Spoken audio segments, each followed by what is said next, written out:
Assalamualaikum warahmatullahi wabarakatuh. Halo semuanya. Kenalin, aku Adelia Mustika Rahmi dengan NIM 2600501211300057 dari Oceanografi A 2021. Kali ini aku bakal ngejelasin materi mengenai mekanika fluida. Sebelumnya udah pada tahu belum sih mekanika fluida itu apa? Mulai dari karakteristiknya, massa, berat, terus dimensi, tegangan permukaan, dan masih banyak lagi.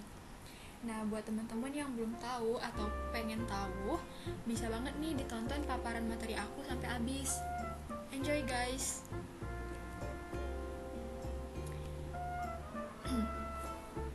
Fluida adalah zat yang mampu mengalir, berpindah posisi, dan tidak mengalami bentuk pasti. Fluida mengalir karena pengaruh gaya tangensial atau tegangan geser, tidak peduli seberapa kecil gaya tangensial tersebut. Dalam kasus fluida, deformasi akan terus-menerus terjadi selama gaya geser atau tangensial eksternal diterapkan. Fluida memiliki sifat dan karakteristik tertentu, di mana setiap fluida memiliki sifat yang berbeda dari yang lain dalam hal komposisi dan kualitas tertentu. Namun, terdapat beberapa sifat yang dimiliki oleh setiap fluida. Suatu sistem untuk menggambarkan karakteristik fluida ini terdapat dua macam. Yang pertama secara kualitatif, dan yang kedua secara kuantitatif. Aspek kualitatif berfungsi untuk mengidentifikasi sifat atau jenis, karakteristik seperti panjang, waktu, tegangan, dan kecepatan.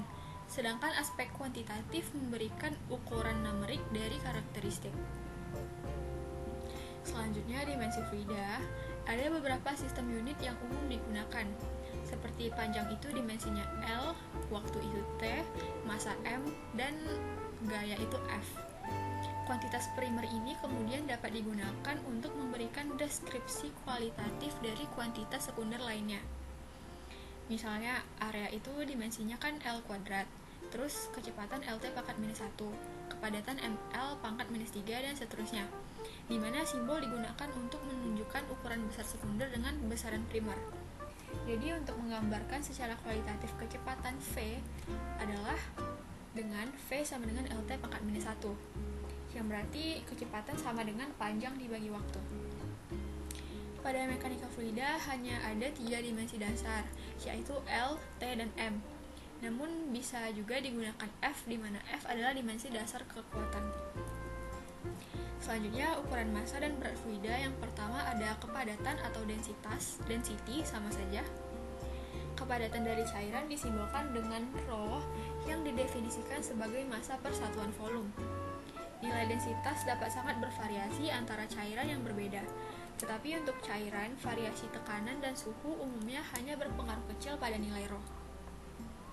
Perubahan kecil densitas air dengan variasi suhu yang besar dapat diilustrasikan pada gambar berikut. Dan densitas biasanya digunakan untuk mengkarakterisasi massa sistem fluida.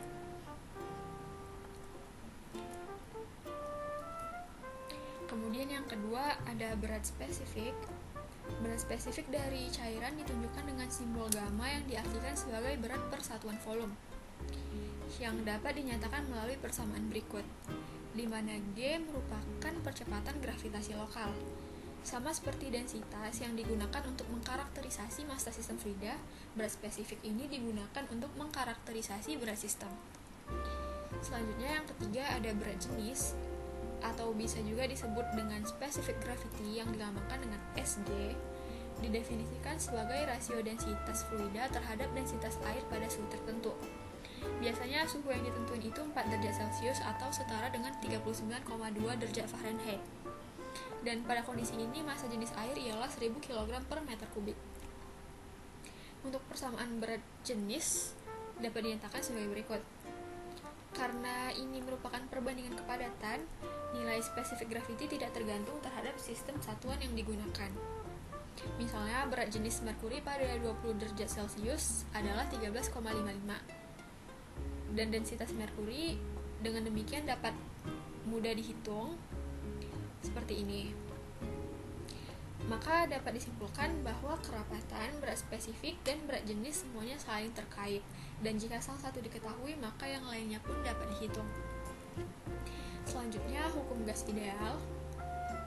Gas sangat kompresibel dibandingkan dengan cairan. Apa itu kompresibel? Kompresibel merupakan kemampuan suatu zat untuk dimanfaatkan akibat tekanan. Dengan demikian, perubahan kerapatan gas berhubungan langsung dengan perubahan tekanan dan suhu melalui persamaan P sama dengan Rho RT, yang dimana P adalah tekanan mutlak, Rho mewakili kepadatan, T suhu mutlak, dan R adalah konstanta gas.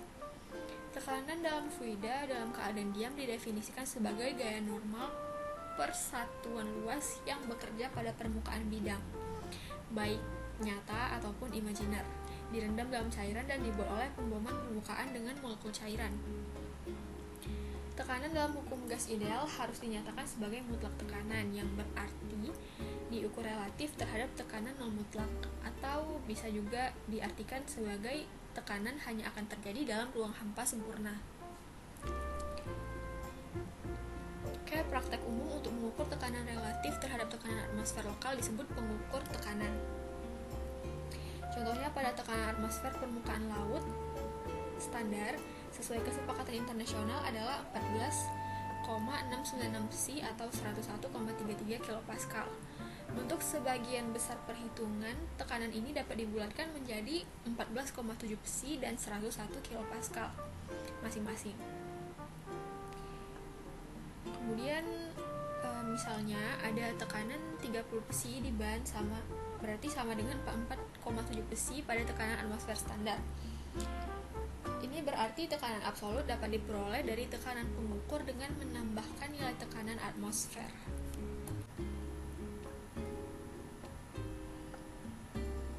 Lanjut ke viskositas. Viskositas merupakan pengukuran dari ketahanan fluida yang diubah baik dengan tekanan maupun tegangan. Ada beberapa properti tambahan yang diperlukan untuk menggambar fluiditas fluida. Caranya dapat menggunakan dua buah pelat paralel yang sangat lebar seperti pada gambar.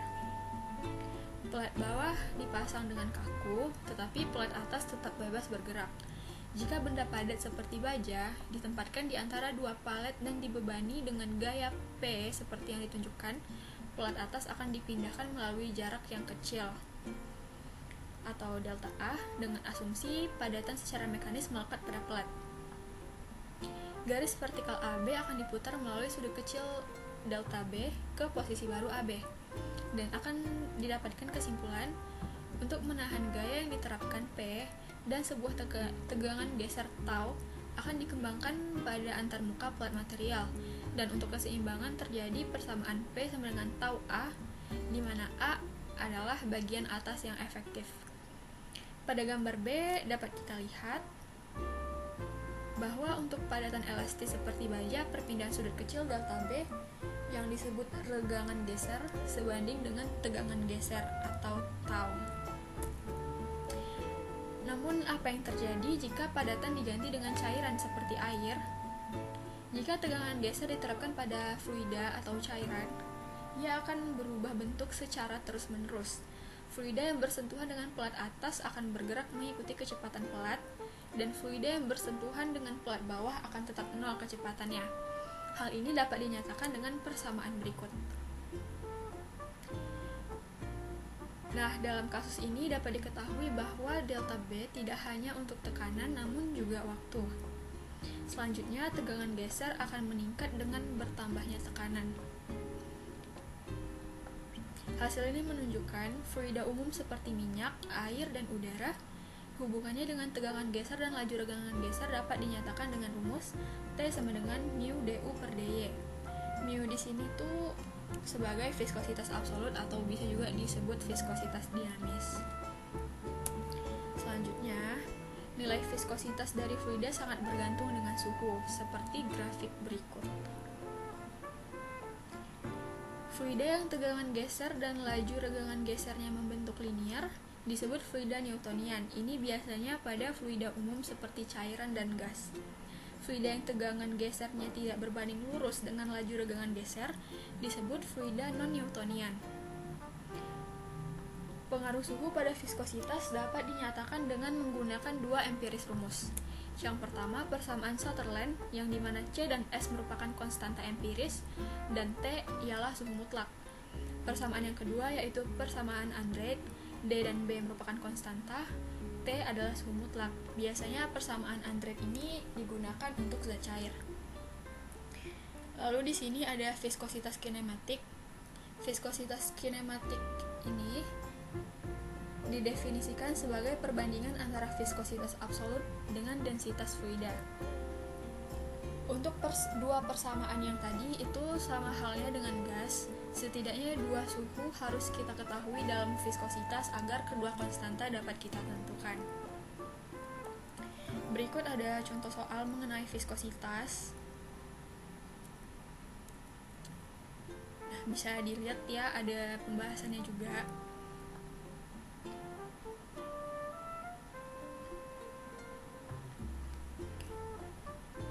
Lalu lanjut ke kompresibilitas. Yang pertama ada modulus bulk atau nama lainnya bisa juga modulus curah atau modulus elastisitas.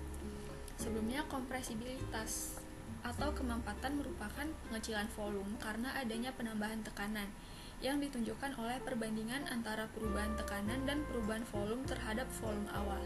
Perbandingan tersebut dinyatakan dengan persamaan modulus elastisitas dengan satuan N per M kuadrat. Nah, di situ kan ada tanda negatif. Untuk apa sih tanda negatif? Tanda negatif digunakan untuk menjamin bahwa nilai K positif. Jadi, jika tekanan diberikan pada benda, maka volume benda akan berkurang. Sehingga dengan adanya tanda negatif, maka nilai K menjadi positif. Contohnya, misalnya volume benda sangat kecil nih, dan massa benda tersebut adalah delta M sama dengan rho delta V. Ketika benda mendapat tambahan tekanan, maka benda mengalami perubahan volume. Karena massa benda konstan, maka delta M-nya sama dengan 0. Dengan menerapkan persamaan delta M sama dengan rho delta V, maka akan menghasilkan persamaan berikut. Dan modulus bulk benda tersebut dapat dinyatakan dalam persamaan K sama dengan rho dP per d rho. Jadi kesimpulannya, nilai besar untuk modulus bulk menunjukkan bahwa fluida relatif incompressible, yaitu dibutuhkan perubahan tekanan yang besar untuk membuat perubahan volume yang kecil. Kemudian kompresibilitas gas ideal. Gas ideal memenuhi persamaan PV nRT. Ini mungkin udah pada tahu ya semuanya. Jika gas ideal mengalami proses isotermik yang dimana suhunya konstan saat diberikan tekanan, maka persamaannya akan menjadi seperti ini. Dengan demikian, kompresibilitas gas ideal dalam proses isotermik adalah K sama dengan P.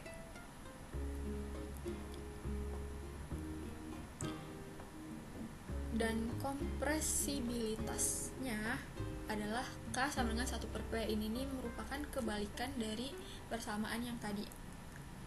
Lalu yang kedua, jika gas ideal mengalami proses isobarik yang dimana tidak ada pertukaran kalor saat diberikan tekanan, maka persamaan gas ideal digabung dengan persamaan termodinamika sehingga menjadi PV pangkat gamma sama dengan C.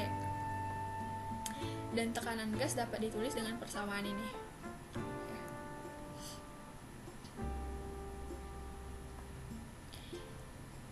Gamma itu didefinisikan di sini sebagai rasio kalor jenis pada tekanan tetap dengan kalor jenis pada volume tetap. Dengan demikian, modulus bulk gas ideal dalam proses isobarik adalah K sama dengan gamma P. Dan kompresibilitasnya adalah K sama dengan 1 per gamma P. Lanjut ke kecepatan suara. Jadi kecepatan suara ini merupakan konsekuensi penting lainnya dari kompresibilitas fluida. Gangguan yang terjadi, contohnya, gangguan yang terjadi di beberapa titik fluida merambat pada kecepatan yang terbatas. Kayak misalnya cairan mengalir dalam pipa katup di outlet tiba-tiba tertutup, sehingga menciptakan gangguan lokal. Nah, efek penutupan katup tidak akan langsung terasa ke hulu, dibutuhkan waktu yang terbatas untuk peningkatan tekanan yang diciptakan oleh penutupan katup untuk menyebar ke lokasi hulu. Kecepatan di mana gangguan kecil ini merambat, itulah yang disebut sebagai kecepatan suara atau kecepatan akustik. Kecepatan suara berkaitan dengan perubahan tekanan dan densitas media fluida melalui persamaan berikut, atau bisa juga persamaan yang kedua jika dikaitkan dengan modulus bulk. Karena gangguannya kecil, perpindahan panas dapat diabaikan dan prosesnya dianggap isentropik. Untuk gas yang mengalami proses isentropik, maka menggunakan persamaan C sama dengan akar Kp per rho. Dan jika dikaitkan dengan hukum gas ideal, maka akan menjadi C sama dengan akar KRT. Jadi untuk gas ideal pada kecepatan suara, berarti itu sebanding dengan akar kuadrat dari suhu mutlak. Berikut ada contoh soal lagi mengenai kompresibilitas gas ideal dan kecepatan suara.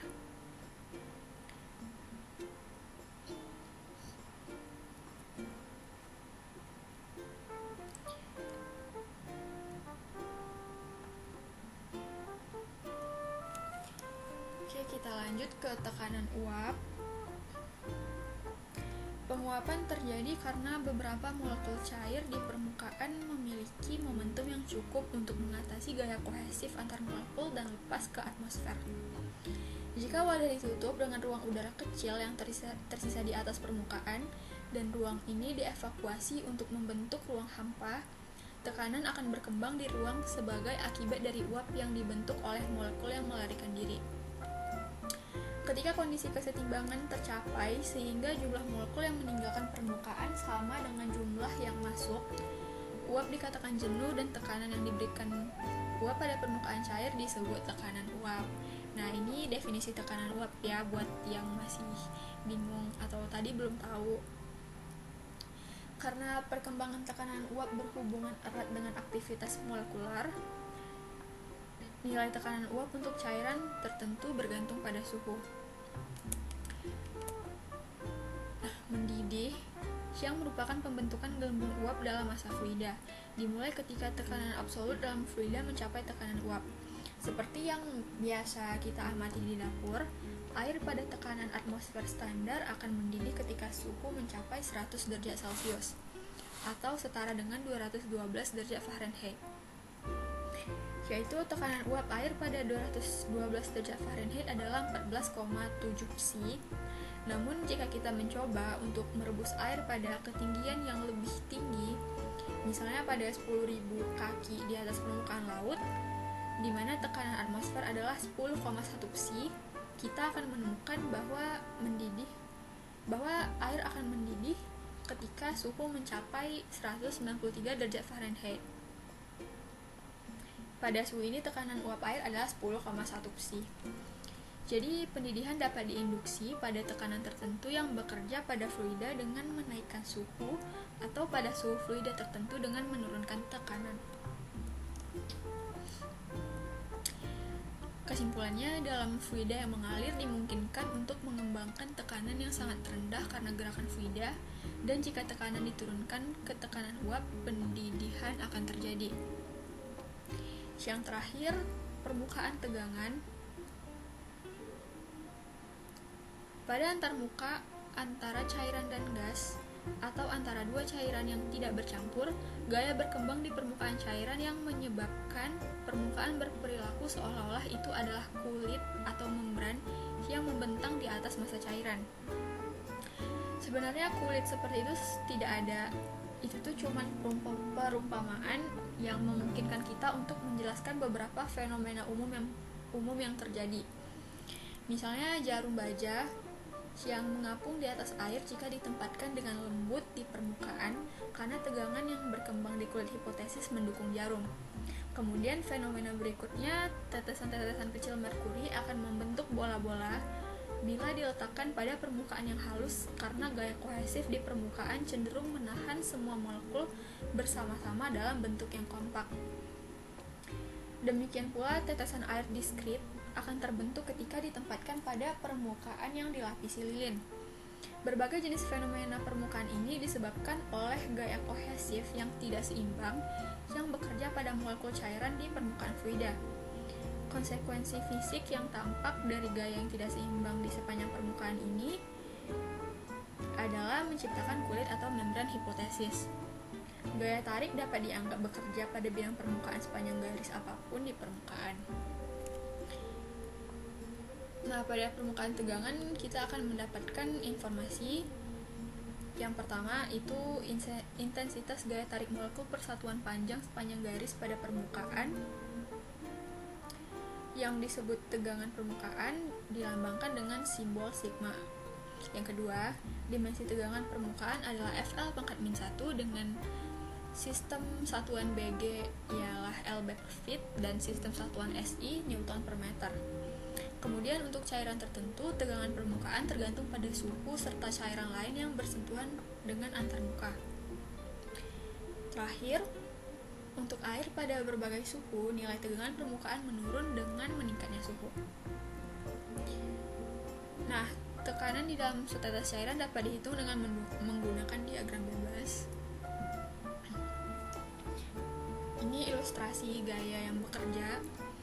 Karena tegangan permukaan adalah 2VR sigma, jadi gaya ini harus diimbangi dengan perbedaan tekanan atau delta P antara tekanan dalam, bisa disebut PI, dan tekanan luar PE bekerja di atas bidang lingkaran VR kuadrat. Nah, ini persamaannya. Selanjutnya, tingginya H ditentukan oleh nilai tegangan permukaan atau sigma, jari-jari tabung, berat jenis cairan, dan sudut kontak antar fluida dan tabung. Dari diagram benda bebas pada gambar 1,8, kita melihat bahwa gaya vertikal karena permukaan tegangan sama dengan 2 VR sigma cos theta dan beratnya adalah gamma VR kuadrat H, dan kedua kekuatan ini harus seimbang. Maka dapat dilihat persamaan di sini. Tuh. Nah, ini rangkuman yang saya buat mengenai permukaan tegangan. Itu yang pertama, sudut kontak adalah fungsi dari kedua cairan dan permukaan. Yang kedua, untuk air yang kontak dengan gas bersih sekitar 0 derajat. Yang ketiga, kenaikan cairan dalam tabung sebagai akibat dari aksi kapiler menjadi semakin jelas ketika jari-jari tabung diperkecil. Dan yang terakhir, efek tegangan permukaan berperan dalam banyak masalah mekanika fluida, termasuk pergerakan cairan melalui tanah dan media berpori lainnya, aliran film tipis, pembentukan tetesan dan gelembung, dan pecahnya pancaran cairan. Nah, cukup sekian paparan materi dari aku. Mohon maaf kalau ada salah-salah dan semoga bermanfaat. Kalau mau ngasih kritik saran bisa di komen ya. Makasih. Assalamualaikum warahmatullahi wabarakatuh.